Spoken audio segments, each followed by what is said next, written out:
আজ আমার পাড়ার একটা দিদির বিয়ে ছিল, তো সেখানেই শাড়ি পরে সেজেগুজে চলে গেলাম। আর বাঙালির বিয়ে মানে কিন্তু মেয়েদের শাড়ি ছাড়া চলেই না। তো চলো কী কী খেলাম তোমাদের বলি।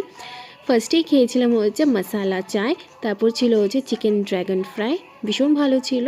আর তারপরে ছিল হচ্ছে চিজ বল। আর তারপর একটুখানি খেয়ে নিলাম হচ্ছে ঝালঝাল করে ফুচকা। তারপর মকটেলে নিয়েছিলাম ব্লু লাগুন।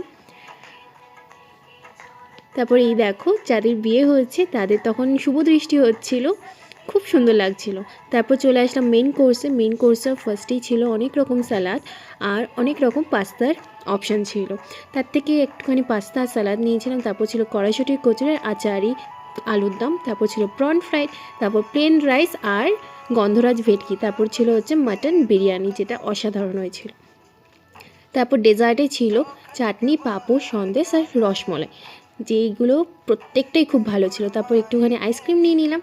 তারপর ছোট্ট করে একটা মিষ্টি পান নিয়ে নিলাম, যেটাও আমার ভীষণ ভালো লেগেছে। এখানে কিন্তু আমি খাবারের কোনো রিভিউ দেবো না, একজন ভালোবেসে ডেকে খাওয়াচ্ছি, তাই সবটাই ভালো। তো আসি তবে, টাটা।